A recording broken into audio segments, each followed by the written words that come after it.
하나님 말씀 봅니다. 에베소서 5장 1절에서 7절입니다.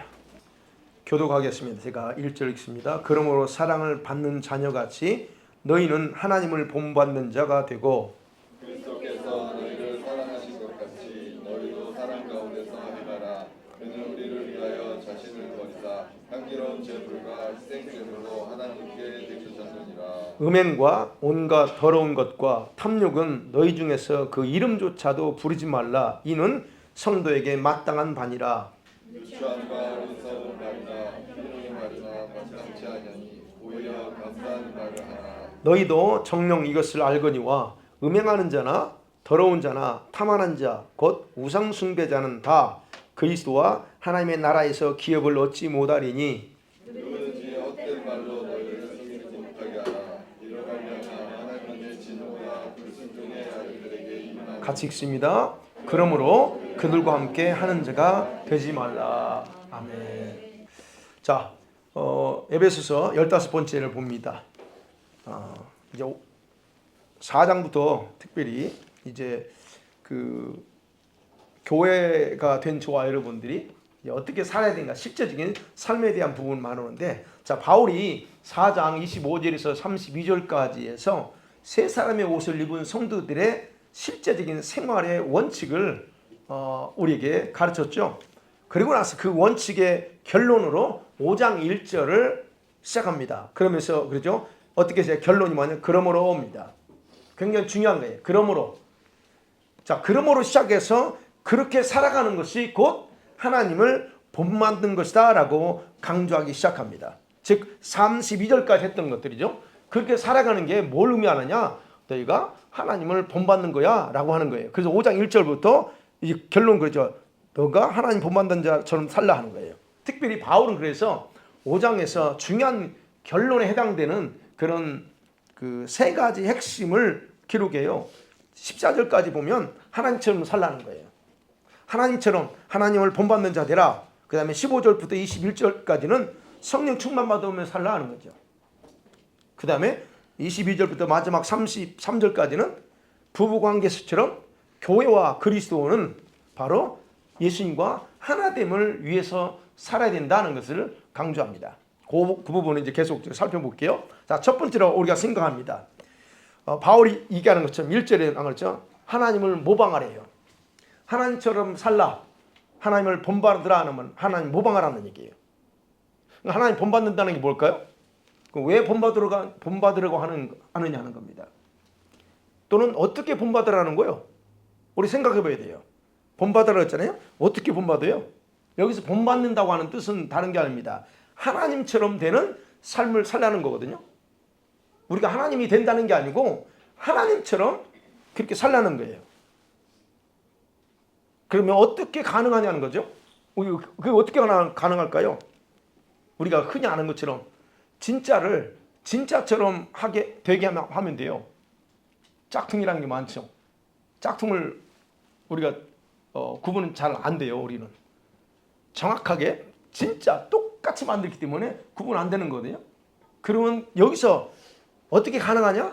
네. 하나님처럼 모방하면 된다는 거예요. 이뮬리에이트, 모방하는 거예요.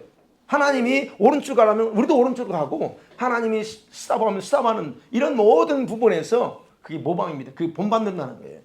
하나님처럼 사는 거. 그러니까 우리 신앙생활은 결국 모방이라고 해도 틀린 말이 아니에요. 우리가 누구를 모방합니까? 무엇을 모방해요? 이 말씀을 모방하고 그런 겁니다. 사실은. 예를 들면 그래요. 우리가 하나님 말씀대로 따라 산다고 그러죠. 이 말씀대로 따라 산다는 정확하게 이해하셔야 됩니다. 우리는 다들 어렵다고 생각하잖아요. 그죠? 어떤 부분은 어릴 수 있어요. 그런데 분명한 뭐예요? 하나님 말씀 따라 산다는 것은 그거예요. 그 말씀이 요구하는 대로 모방하는 걸 말하는 거예요. 그리고 말씀대로 행할 때에 그 말씀이 원하는 열매가 나오는 거죠. 이 말씀 속에는 우리가 항상 열매를 요구하고 열매를 나타나기 원합니다. 그럼 어떻게 할 때? 말씀대로 행할 때 나와요.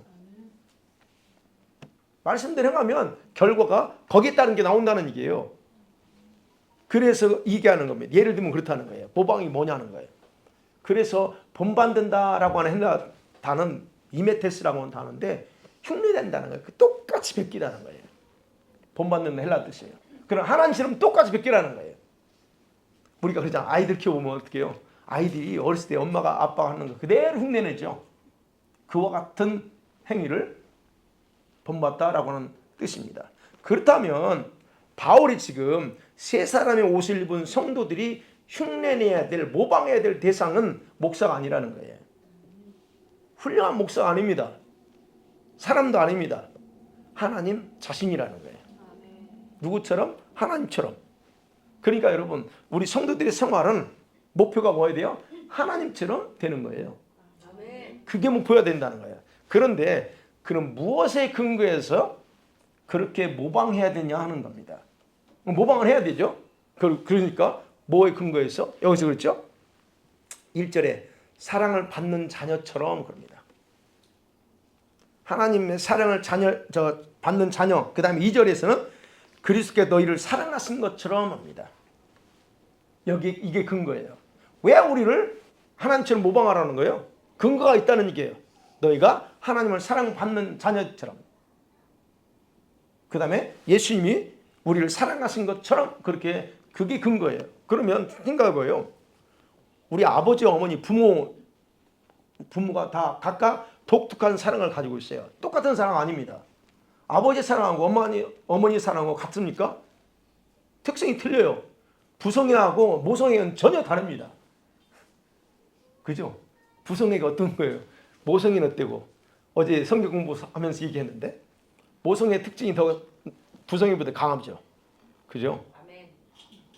아마 이거 모성애하고 부성애를 들 때 자녀를 위해서 죽으라면 아마 엄마가 더 먼저 죽을 거예요. 모성애가 그렇게 강해요. 부성애는 달라. 지금 그 얘기하는 거예요. 다 다른데 그런 사랑은 어디서 왔어요? 하나님께 왔어요. 우리 아버지가 가지고 있는 부성애나 어머니가 가지고 있는 부성애는 다 모성애는 누구한테 왔어요? 하나님께 왔어요. 그러니까 하나님께는 모성애도 있고 부성애도 다 가지고 있어요. 그죠? 그러면 이 하나님께 속한 것으로 성경에는 모성애보다는 중요한 건 부성애가 더 강하게 표현되어 있다는 거예요. 여러분, 여러분 생각할 때는 성경은 모성애가 더 강할 것처럼 보이는데 성경은 부성애예요. 여러분, 자녀가 부모의 독특한 그런 사랑 받고 자라잖아요. 그죠? 그렇게 성장합니다. 각각 가지고 있는 부모의 사랑.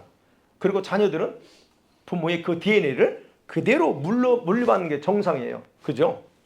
그래서 일반적으로 이 자녀들은요, 부모의 행동이나 성격이나 습관들을 그대로 모방해서 성장해요.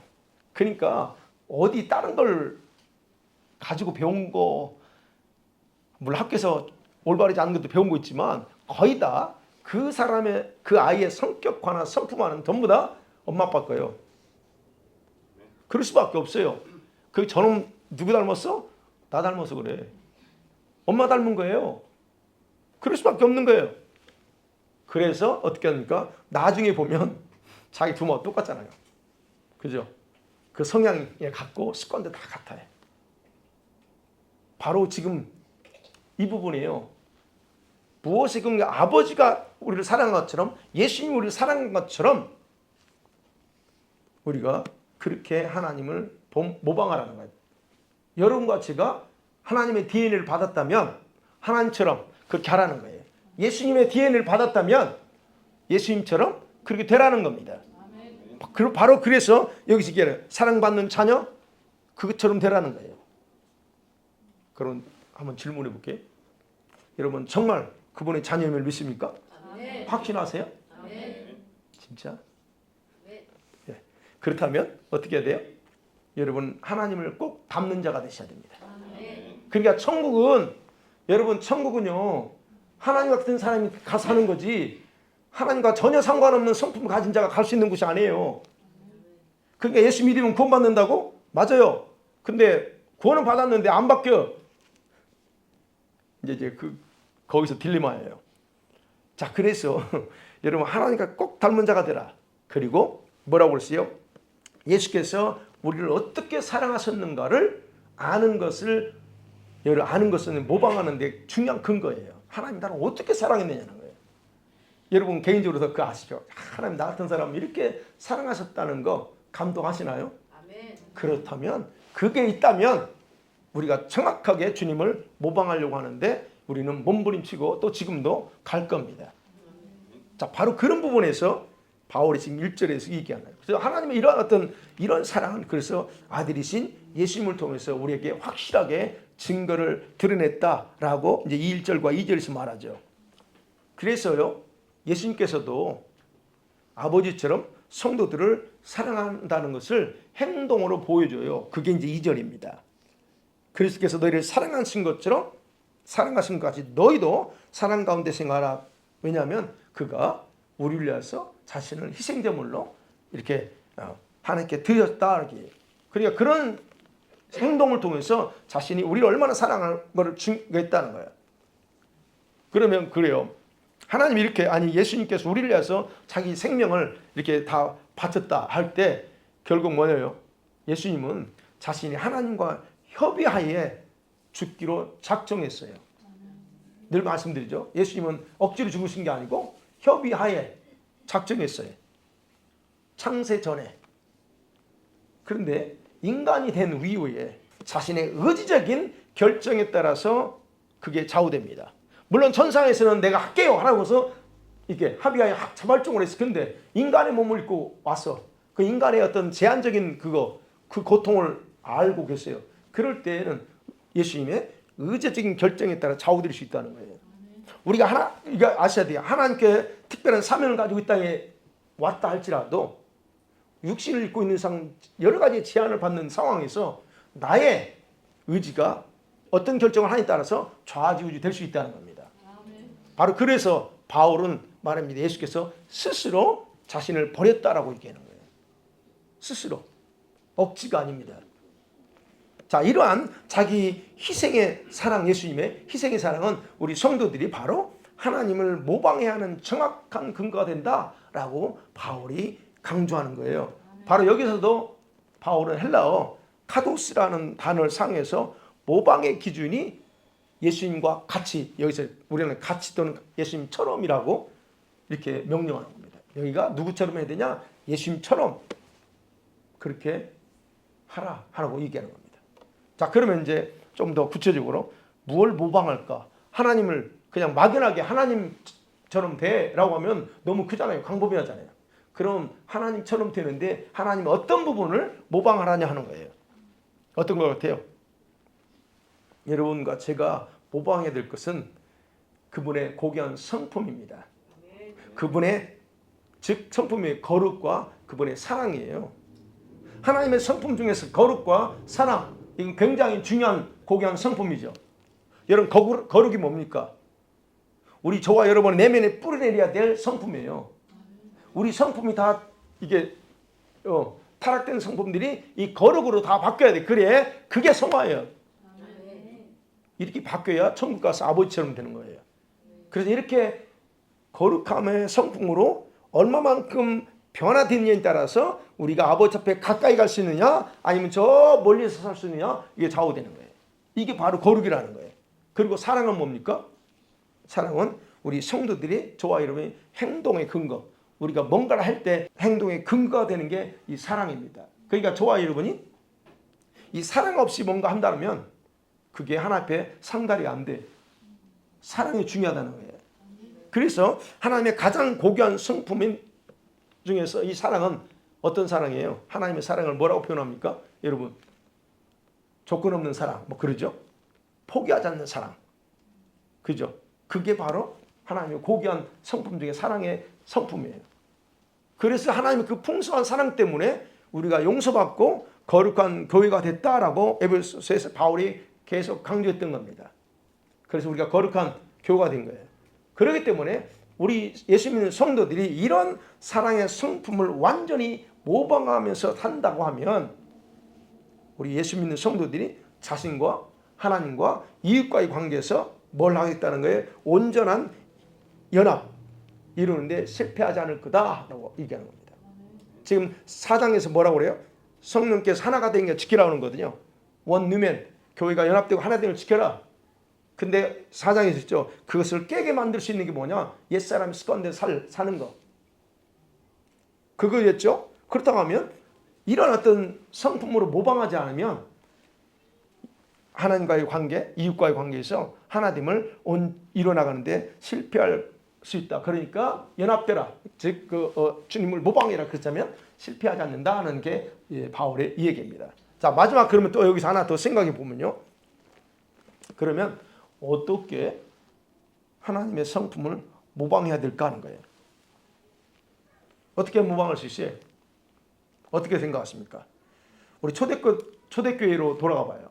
우리 여러분 초대교회 이때 당시에 크리스천들의 생활 방식은 생활 방식을 보면 여러분 사실 우리보다 더 예수 그리스도의 그 삶을 즉 하나님을 모방하며 살아가는데 어려움을 겪지 않았어요. 초대교회는 왜 그런 줄 아세요? 왜냐하면 그들은 무엇을 해야 되는지 또 어떻게 살아야 되는지에 대해서 정확한 이해가 있었기 때문에 그래요. 네, 정확했어요. 그들이 가장 먼저 물질 우선주의를 철저히 배격하면서 살았습니다. 물론 이제 고대교회나 성경에 나타난 여러 몇몇 교회에서는 심각한 문제가 있었어요. 은혜가 넘치고 했으면 심각한 문제들이 있었습니다. 그런데 그들이 그리스도를 본받아 하는 거, 하나님을 본받아 살아가는 데서 가장 먼저 했던 게 물질 우선주의를 철저히 배격했다는 거예요. 그리고 누구 중심으로? 예수님 크라이스트 센터를 중심으로 그 중심의 삶을 중요시하고 우선시하면서 살았기 때문에 그들은 우리보다 더 쉽게 하나님을 모방하는 데서 어려움 겪지 않았다는 겁니다. 그렇기 때문에 여러분 오늘날도 생각해 봐야 돼요. 오늘날 많은 교인들이 쉽게 세속화에 넘어가는 이유 중에 하나가 뭐냐는 거예요. 다른 거 아닙니다. 물질주의 정신이 너무 강해. 물질. 눈에 보이는 매트리얼이 중요한 거예요. 물질주의를 할 때 돈만을 얘기하는 게 아니죠. 예. 이런 것들이 너무 강해. 그러다 보니 어떻게 합니까? 하나님 중심? 이거는 저 막연하게 그게 어떻게 살아? 우리가 막연하게 그렇게 생각하고 그렇게 살 수 없다라고 스스로 단정하면서 적당히 살아가는 거예요. 그래서 물질주의 이런 게 넘치잖아요. 그러다 보니까 우리 현대인의 생활이 얼마나 풍부합니까? 그죠? 가진 게 많아요, 우리가. 그죠? 집안에만 가도 어마어마한 게 가진 게 많아. 근데도 부족하다고 그래. 그러면 봐요.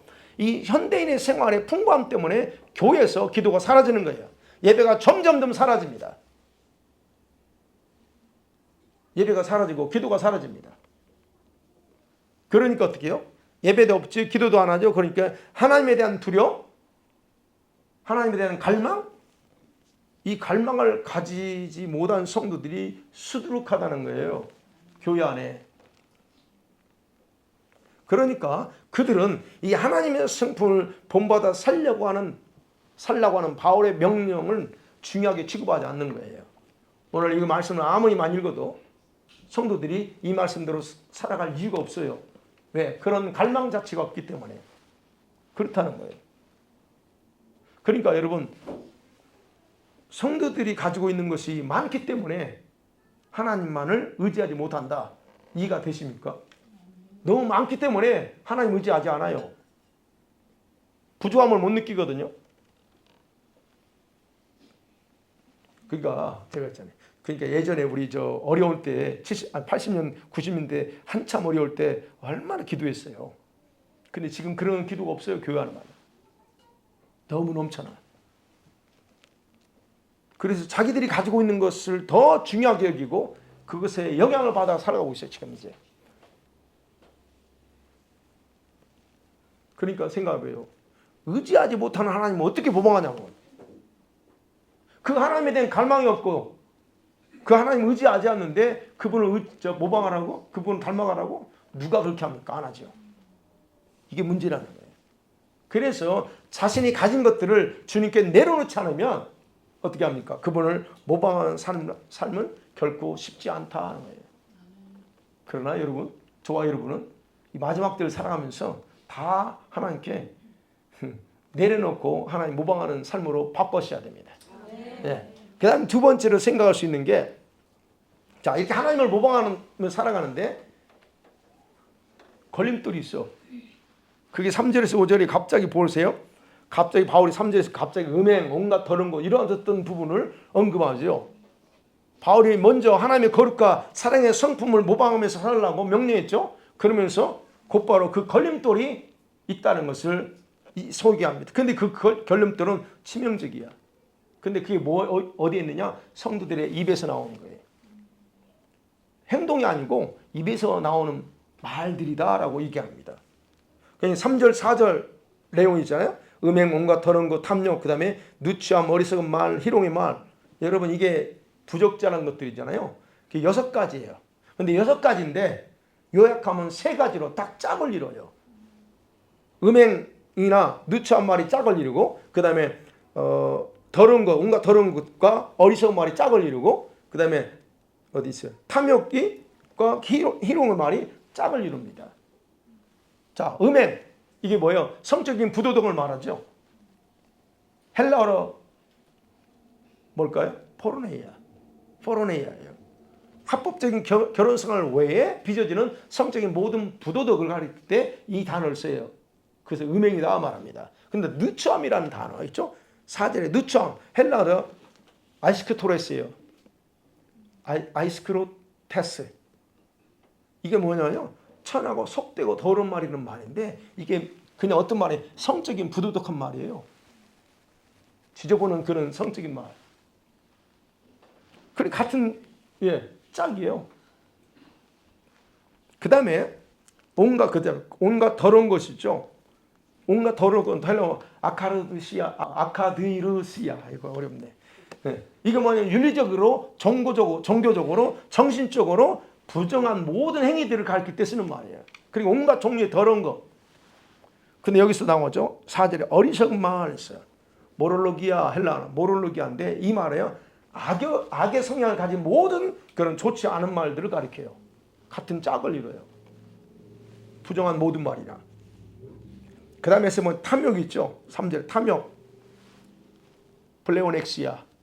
이거 그러니까 단순한 욕심이 아닙니다. 여기서는 단순한 욕심이 아니라 끊임없이 여기서 뭐 성적인 쾌락을 추구하는 것을 여기서 탐욕이라고 해요.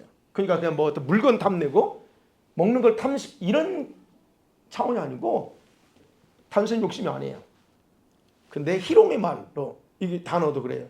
유트라펠리아라고 하는 단어, 이 말은 외설적인 내용을 포함해서 쌍스러운 농담, 비아냥거림들을 가리키는 단어예요. 그러면 보세요. 이게 짝을 이룰 때, 자, 이런 말들을 6가지로 표현했죠. 이런 말들은 대부분 뭐와 관련된 음란함, 악과 죄가 될 수 있는 것들이에요. 우리가 생각할 때 뭐 사람들하고 그런 농담하는 게 뭐가 문제야? 우리는 그렇게 생각할 수 있죠. 그렇죠? 왜냐하면 사람이 죄라고 생각 안 하니까 그런 할 수 있단 말이에요. 근데 이게 지금 바울은 심각하게 얘기해요. 우리 하나님을 본받아 살아가는 데 있어서 심각하대요. 우리 입을 통해서 흘러나오는 이런 음란함, 자신의 영혼을 더럽히는 이런 말들은 사람에게서 쉽게 나오는 것들이잖아. 이런 거. 그래서 바울은 이러한 언어 생활은 우리 그리스도인들의 삶 속에서 이걸 없애야 된다라고 지금 강조하는 거거든요. 왜냐하면 이런 것은 하나님의 성품과는 전혀 상관없는 것들이기 때문에 배제해야 된다라고 얘기하는 겁니다. 자, 그렇다면 보세요. 하나님의 사랑과 예수께서 사랑하는 성도들과의 관계에서도 우리 사랑하는 성도들 관계에서 없어야 된다는 거예요. 적어도 하나님의 사랑을 받는 자다라면 이것에서 멀리해야 되고, 예수님이 우리를 그렇게 희생해 사랑하는 성도다라고 말한다면 우리는 이것에서 관계없이 살아야 된다는 얘기예요. 이게 매우 당연한 거죠. 그죠? 매우 당연하지만 바울은 이것을 절대적으로 멀리해야 될 이유에 대해서 충격적인 이유를 들어요. 왜 멀리해야 되냐? 충격적인 이유가 5절이에요. 같이 5절을 같이 읽어봐요. 시작. 너희도 정령 이것을 알거니와 음행한 자나 더러운 자나 탐하는 자나 우상 숭배자는 다 그리스도와 그 나라에서 기업을 얻지 못하리니. 충격적인 이유입니다. 이런 말 해도 안 돼도 되고 뭐 자유라고 말할 수 있겠지만 근데 바울이 안 된다라고 하는 충격적인 이유가 있어요. 근데 이것을 에베소 교회 성도들이 다 알고 있다고 그래요. 그렇죠. 너희가 정령 알지 알거니와 그럽니다. 여기서 마찬가지예요. 세 가지예요. 음행, 더러운 자, 이 부정한 자들, 탐욕스러운 자들. 근데 이들이 다 우상 숭배예요. 음행하는 자나 더러운 거 부정한 자들, 그 다음에 탐욕을 부르는 자는 다 이런 자들은 다 우상 숭배자들이다 그래요. 그래서 말합니다. 그런 자들은 하나님 나라에 못 들어가는 거예요. 하나님 나라의 기업을 받을 수 없다 말합니다. 이 부분에 우리가 심각하게 생각하셔야 됩니다. 이들이 왜, 그죠? 이 음행하는 자, 더러운 자, 탐하는 자, 이들이 왜 천국에 못 들어가냐는 거예요. 그들이 바로 우상숭배자이기 때문에 그렇다는 거예요. 바울은. 이 보세요. 이것들 다 세 가지가 다 성적인 음행과 직결되어 있어요. 근데 그게 어떻게 우상숭배냐 하는 겁니다. 어떻게 우상숭배요? 여러분 우상숭배라고 하는 게 뭡니까? 우상숭배의 근본은 뭐냐면 절제할 수 없는 탐욕에서 나오는 거예요. 바울이 지금 그 뿌리를 들어갑니다. 이건 우상숭배가 어디서 오냐? 절제 안 되는 탐욕에서 그 탐욕이 내 마음에서 나온다. 그리고 그것을 지속적으로 행한다면 바로 그것이 자신을 우상화하는 것과 똑같다고 얘기하는 겁니다. 내가 나를 우상화시키는 거예요. 돈을 우상화시킬 뿐만 아니라 그 음행하는 그런 것들을 그것을 우상화시켜서 그래서 말하는 동일하다 하는 거예요. 바로. 그러니까 음행이든 부정함이든 그걸 지속적으로 행한다. 그것은 뭐냐? 자신의 내면의 탐욕을 분출시키는 것이고 그리고 그것이 곧 자기를 우상하는 행위다라고 하는 거예요. 그렇기 때문에 그런 자들은 다 하나님에 들어갈 수 있냐? 너무 없다 얘기합니다.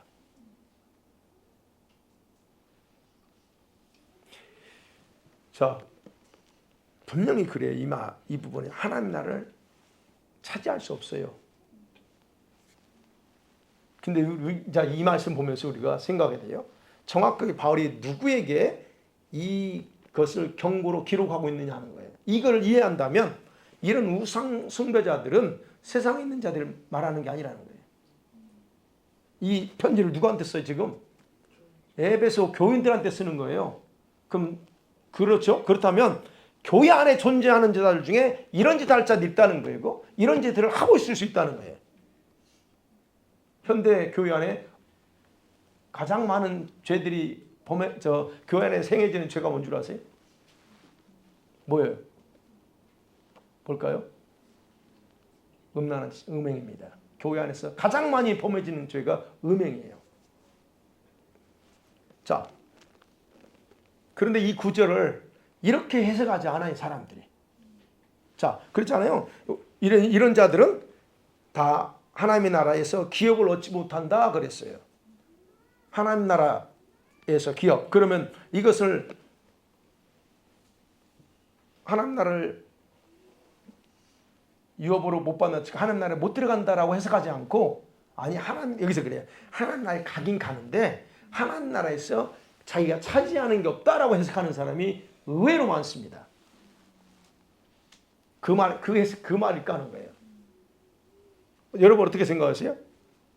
여러분 이 말씀을 읽을 때 그런 생각 안 하시고 읽을 수도 있겠지만 사실은 이 말씀을 그렇게 해석해요. 일부 목회자들은 하나님 나라 천국 못 가는 게 아니고 천국은 가는데 어느 자기가 받아야 될 그 어떤 포션을 못 얻는 것뿐이야라고 해석해요. 그런데 절대 그런 해석이 아니에요. 그래서 바울이 그런 거예요. 이걸 미리 예방하기 위해서 단호하게 경고의 화살을 날리죠. 6절 뭐라고 그래요? 누구든지 헛된 말로 너희 속이지 못하게 하라 그럽니다. 걱정하지 마. 그 죄에서도 천국은 가. 왜? 예수 믿으니까. 그런데 천국 가서 상급이 없을 수 있고 어떤 포션 자기가 받아야 될 기업 그게 없는 거야 라고 해석한다는 거예요. 그래서 말합니다. 헛된 말이야 그거. 바울이 그 얘기하는 거예요. 헛된 말로 너희 속이지 못하게 하라. 자, 이렇게 헛된 게 속이는 일은 비록 이단이 아닐지라도 얼마든지 여러분 가능하게 현재 교회에서 일어나고 있어요. 목회자들이 있어요. 이게요, 여러분 이단만이 아닙니다. 이단만이 아니라 이 교회 안에서 목회자들이 이걸 해석 잘못해서 잘못된 가르침을 통해서 사람을 속여요. 여러분 그런 설교 들어본 적 있어요? 이거 천국 가 그랬지만 제가 아까 말씀드린 것처럼 이런 설교 들어본 적 있어요? 다행이네. 이거는 그 얘기 아니에요. 천국 못 간다는 얘기지. 예. 자, 그래서 바울이 얘기하는 거, 이런 어떤 부분에 대해서 잘못된 해석을 해서 사람 미혹시킬까봐 하는 얘기, 헛된 말로 속이지 못하게 하라. 이런 것들 때문에 하나님의 진노가 불순종한 아들 가운데 나타난다 그래요. 자, 그러면 봐요. 설령 그런 가르침이 비록 성경을 들이대고 얘기할 수 있어요. 이 지금 자기들의 이 주장을 뒷받침하기 위해서 성경을 갖다 대면서 봐라 성경에 이렇게 얘기하지 않냐라고 가르칠 수 있어요. 그럴지라도 여러분 그것은 헛된 말이다. 즉 내용이 없는 텅 빈 말들에 불과하다라고 바울이 결론 짓는 거예요. 그래서 헛된 말로 속이지 못하게 하는 거예요. 이것만 가지고 이렇게 해석하면 안 돼. 다른 구절에서 어떻게 해석하고 있냐를 같이 정확하게 이해를 해야 된다는 거예요. 자, 이와 같은 잘못된 말들이나 가르침을 따른다? 결국은 누구예요? 자기 자신을 속임으로 어리석음에 빠지게 만드는 거예요. 여러분이 그걸 따른다면 여러분 스스로 어리석게 되는 미련함에 빠져요. 그리고 어떻게 최후에는 자신이 불순종하는 어리석음을 행하게 돼. 죄라고 생각 안 하고 거룩함을 지켜나가려고 생각하지 않고 살아가야 돼. 그러면 결국 누구 잘못이냐? 나의 어리석음이요. 그렇게 되면 내가 스스로 하나님의 진노의 대상이 되고 만든다는 거예요. 누가 한 게 아니에요. 내가 그렇게 된다는 거예요. 그래서 바로 이런 일 때문에 바울은 그런 자들과 절대로 동조하지 마 그래요. 7절이 그거예요. 그러므로 그들과 함께하지 말라 하는 겁니다. 함께하지 말라, 동조하지 말라, 그들이 가르치면 동조하지 말라, 그들과 짝하지 말라 이런 뜻이에요. 왜냐? 그들과 함께 한다고 하는 게 뭐냐? 그들의 가르침을 그대로 옳다라고 인정하는 것이 되고 동시에 하나님을 모방하는 삶을 살아가는 데 있어서 모순이 되기 때문에 바울은 그들과 그런 생각을 가지고 있는 자들과 절대로 짝하지 말라라고 단호하게 결론으로 끝을 맺습니다. 말씀 맺어볼게요. 왜 하나님께서 의와 진리의 거룩함으로 새 사람을 창조해서 우리에게 입혀줬을까 하는 거예요. 왜? 그냥 예수 믿고 구원 받았어. 그러면 알아서 서서히 변화가 되면 되지. 왜 여기서만 의와 진리의 거룩함에 옷을 입혔다 그래요. 새 사람의 옷. 왜 그렇게 해주셨는가요? 그게 5장에서 할지면 하나님을 향해 살고 의에 대해서 죄에 대해서 죽고 그리고 하나님을 온전히 모방하는 삶을 살아감을 통해서 예수님의 형상까지 이루도록 하기 위해서 그렇게 주었다는 거예요. 그렇지 않으면 우리가 하나님 형상 못 닮아가는데 어려워. 새 사람의 옷을 입었지만 이 거룩의 성품을 이루지 못하게 하는 가장 큰 문제는 뭐예요? 언어 사용입니다. 아무것도 아닌 것 같죠. 우리가 말 잘못하고 하는 거 뭐가 문제예요? 근데 가장 큰 걸림돌이요. 그게 이제 4장에서 나온 것이죠. 역시 또 하나님을 모방하면서 살아가는데 그 걸림돌도 바로 이 언어 문제예요. 그럼 어떻게 될까 하는 거예요. 어떻게 돼요? 바울은 이러한 행위를 버리라고 말하지 않습니다. 그런 거 하지 마. 말하지 않아요. 어떻게 해요? 더 강력한 표현을 사용합니다. 더 강력해요. 첫 번째로 두 가지로 얘기하는데 강력한 게 뭐냐면 3절 하반절에 너희 중에서 그 이름조차 부르지 말라 그럽니다. 그 이름조차 그런 말 자체를 부르지 말아요. 다시 말씀드리면 성도들의 입에 그런 말 자체를 담고 있지 말라라고 경고하는 겁니다. 왜냐하면 그것이 거룩한 성도들에게는 그렇게 사는 게 합당한 거예요. 그런 말 안 하는 게 합당한, 즉 어울리기 때문이다라고 하는 거예요. 여러분 보세요. 우리가 누구냐 하는 거예요. 저와 여러분이 누굽니까? 우리 거룩한 성도라고 하면 우리 성도들 입술에서 더럽고 음란한 말들이 나온다? 그건 저와 여러분에게 주신 거룩을 오염시키는 거예요. 그 우리의 신분이 뭐냐는 거예요. 우리의 품위가 있잖아요. 우리가 그 품위에 벗어나는 말을 해서는 안 된다는 거예요. 품위. 하나님 백성의 품위는요, 그 입을 거룩하게 하는 것으로 지켜낼 수 있다는 얘기입니다. 그다음 두 번째 바울이 그 입 밖에 내지 말라고 그랬잖아요. 그러면서 4절에 그랬죠. 마지막에 오히려 감사하는 말을 하래요. 감사하는 말을 하래요. 왜 감사하는 말을 해야 돼요? 그게 5절이에요. 이런 사람들은 하나님 나라 못 들어가니까 그냥 그런 말 하지 말고 그냥 모든 일에 감사하라는 거예요. 여기서 감사한다는 뜻이 뭐냐면 좋은 은혜 말을 하라는 거예요. 여기서 단순히 감사합니다 이 의미가 아니고요. 감사하다는 유카리스티아인데 합성어예요. 좋은이라고 하는 단어하고 은혜라고 하는 단어예요. 그러면 진짜 좋은 은혜 되는 말 하라는 거예요. 그게 감사예요. 다시 말하면 우리 성도들이 예수 그리스도 안에서 경험한 하나님의 은혜에 대해서 항상 모든 일에 그냥 감사하는 거, 그걸 하라는 겁니다. 다른 사람이 더러운 말을 할지라도 우리는 그 반대로 항상 이런 감사하는 말을 통해서 하나님의 성품을 내꺼화시켜라 하는 것, 그것이 바울의 결론입니다.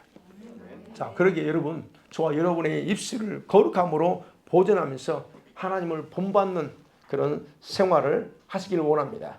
그리고 그리스도께서 자신을 희생하며 사랑한 것처럼 우리도 서로 사랑 가운데서 예수님처럼 행하며 살기 원합니다. 그것이 지금 오늘 바울이 7절까지서 결론이라고 말할 수 있습니다. 오늘 여러분 어떤 말을 하셨습니까? 무슨 말하면서 사셨어요? 돌아보면서 이 시간에 혹시 올바르지 못한 말들을 했다면 회개하면서 그리고 다시 주님 내 입술을 다시 한번 거룩하게 정결하게 하셔서 하나님의 성화되어 나가고 하나님처럼 되는 데 있어서 걸림돌이 됐던 것들 다시 한번 용서하면서 회개하면서 용서해달라고 기도하면서 나가기를 간절히 소원합니다. 아멘.